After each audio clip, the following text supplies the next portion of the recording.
ओम ब्रह्म सत्यम सर्वधार। एक पंजाब की सच्ची घटना। बेईमानी का पैसा पेट की एक एक आंत फाड़ कर निकलता है। बहुत ही सुनने लायक ये घटना आज सभी के सामने से गुजर रही है। ये दवाएं नित्य प्रति महंगी होती जा रही हैं।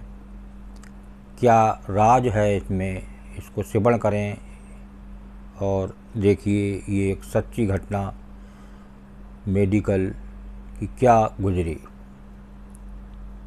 रमेश चंद शर्मा जो पंजाब के खन्ना नामक शहर में एक मेडिकल स्टोर चलाते थे, उन्होंने अपने जीवन का एक पृष्ठ खोलकर सुनाया जो पाठकों की आंखें भी खोल सकता है और शायद उस पाप से जिसमें वो भागीदार बना उससे भी बचा सकता है। रमेश चंद शर्मा का मेडिकल स्टोर, जो कि अपने स्थान के कारण काफ़ी पुराना और अच्छी स्थिति में था, लेकिन जैसे कि कहा जाता है कि धन एक व्यक्ति के दिमाग को भ्रष्ट कर देता है, और यही बात रमेश चंद जी के साथ भी घटित हुई। सुने बहुत ही सुंदर घटना, एक शिक्षा देने वाली घटना। रमेश जी बताते हैं कि मेरा मेडिकल स्टोर बहुत अच्छी तरह से चलता था और मेरी आर्थिक स्थिति भी बहुत अच्छी थी। अपनी कमाई से मैंने ज़मीन और कुछ प्लाट खरीदे और अपने मेडिकल स्टोर के साथ एक क्लिनिकल लेबोरेटरी भी खोल ली। लेकिन मैं यहाँ झूठ नहीं बोलूँगा, मैं एक बहुत ही लालची किस्म का आदमी था, क्योंकि मेडिकल फील्ड में दो गुनी नहीं बल्कि कई गुना कमाई होती है। देखिए ये एक मेडिकल वाले चलाने वाले की खुद की घटना है। शायद ज़्यादातर लोग इस बारे में नहीं जानते होंगे कि मेडिकल प्रोफेशन में 10 रुपए में आने वाली दवा आराम से 70-80 रुपए में बिक जाती है। लेकिन अगर कोई मुझसे कभी 2 रुपए भी कम करने को कहता तो मैं ग्राहक को मना कर देता। देखिए आम तौर पर ये देखने को मिलता है। सेवन करें, बहुत ही सुंदर घटना, इससे कुछ शिक्षा ले सकते हैं। खैर, मैं हर किसी के बारे में बात नहीं कर रहा हूँ, सिर्फ अपनी बात कर रहा हूँ। वर्ष 2008 में गर्मी के दिनों में एक बूढ़ा व्यक्ति मेरे स्टोर पर आया। उसने मुझे डॉक्टर की पर्ची दी। मैंने दवा पढ़ी और उसे निकाल दिया। उस दवा का बिल 560 रुपया बन गया। बूढ़े ने उसने अपनी सारी जेब खाली कर दी, लेकिन उसके पास कुल 180 रुपये थे। ये समझने वाली सुनने वाली बात है। दवा की कीमत का बिल बना 560 रुपये और उसकी जेब में थे कुल 180 रुपये। मैं उस समय बहुत गुस्से में था, क्योंकि मुझे काफ़ी समय लगा कर उस बूढ़े व्यक्ति की दवा निकालनी पड़ी थी और ऊपर से उसके पास पर्याप्त पैसे भी नहीं थे। बूढ़ा दवा लेने से मना भी नहीं कर पा रहा था, शायद उसे दवा की सख्त ज़रूरत थी। फिर उस बूढ़े व्यक्ति ने कहा, मेरी मदद करो, मेरे पास कम पैसे हैं और मेरी पत्नी बीमार है। हमारे बच्चे भी हमें पूछते नहीं हैं। मैं अपनी पत्नी को इस तरह वृद्धावस्था में मरते हुए नहीं देख सकता। आज घर घर ऐसी स्थिति है कि बूढ़े माँ बाप को कोई पूछता नहीं। और ना ही बच्चे पूछते हैं। तो देखिए ये वही घटना है। लेकिन मेरे उस समय उस बूढ़े व्यक्ति की बात नहीं सुनी और उसे दवा वापस छोड़ने के लिए कहा। यहाँ पर मैं एक बात कहना चाहूँगा कि वास्तव में उस बूढ़े व्यक्ति की दवा की कुल राशि 120 रुपये ही बनती थी। अगर मैंने उससे 150 रुपये भी ले लिए होते तो भी मुझे 30 रुपये का मुनाफा ही होता। लेकिन मेरे लालच ने उस बूढ़े लाचार व्यक्ति को भी नहीं छोड़ा। देखिए ये है आजकल कमाई की हालत।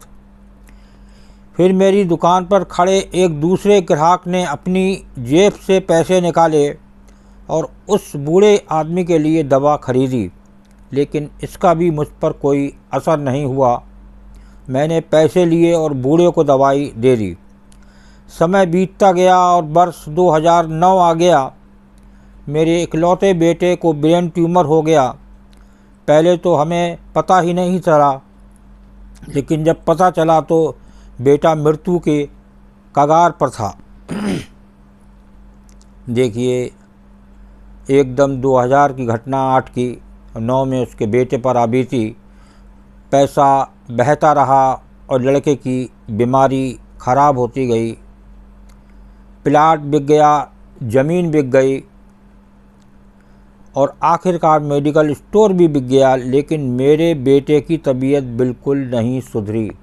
देखिए प्लाट भी बिक गए, मेडिकल स्टोर भी बिक गया, लेकिन उसका लड़का बिल्कुल वैसे ही रहा। उसका ऑपरेशन भी हुआ और जब सब पैसा ख़त्म हो गया तो आखिरकार डॉक्टरों ने मुझे अपने बेटे को घर ले जाने और उसकी सेवा करने के लिए कहा। उसके पश्चात 2012 में मेरे बेटे का निधन हो गया। मैं जीवन भर कमाने के बाद भी उसे बचा नहीं पाया। 2015 में मुझे भी लगवा मार गया, मुझे चोट भी लग गई। आज जब मेरी दवा आती है तो उन दवाओं पर खर्च किया गया पैसा मुझे काटता है, क्योंकि मैं उन दवाओं की वास्तविक कीमत को जानता हूँ। एक दिन मैं कुछ दवाई लेने के लिए मेडिकल स्टोर पर गया और 100 रुपये का इंजेक्शन मुझे 700 रुपये में दिया गया, लेकिन उस समय मेरी जेब में 500 रुपये ही थे और इंजेक्शन के बिना ही मुझे मेडिकल स्टोर से वापस आना पड़ा। उस समय मुझे उस बूढ़े व्यक्ति की बहुत याद आई और मैं घर चला गया। मैं लोगों से कहना चाहता हूँ कि ठीक है, हम सभी कमाने के लिए बैठे हैं, क्योंकि हर किसी के पास एक पेट है, लेकिन वैध तरीके से कमाएं, ईमानदारी से कमाएं। गरीब लाचारों को लूट कर कमाई करना अच्छी बात नहीं है, क्योंकि नरक और स्वर्ग केवल इस धरती पर ही है, कहीं और नहीं। और आज नरक भुगत रहा हूँ। पैसा हमेशा मदद नहीं करता, हमेशा ईश्वर के भय से चलो, उसका नियम अटल है। क्योंकि कई बार एक छोटा सा लालच भी हमें बहुत बड़े दुख में धकेल सकता है। जीवन शतरंज के खेल की तरह है और ये खेल आप ईश्वर के साथ खेल रहे हैं। आपकी हर बात के बाद अगली बात ईश्वर चलता है। जैसी करनी वैसा फल, आज नहीं तो निश्चित कल भोगना पड़ेगा ही। देखिए ये है जैसी करनी वैसी भरनी। एक साल कमाई, अगली साल खुद लड़के की विदाई और अंत में खुद मालिक की ये हालत। तो आपने सिमर किया ये प्रसंग, इससे सीख लें और ज़्यादा से ज़्यादा शेयर करें, ताकि शायद ऐसी दोबारा घटना ना हो जो ऐसा देखने को मिले। इसको ज़रूर ज़्यादा से ज़्यादा शेयर ज़रूर करें, तभी एक आध लोगों की आँख खुलेगी और शायद वो उस प्रभु से डरें। ओम ब्रह्म सत्यम सर्वदा।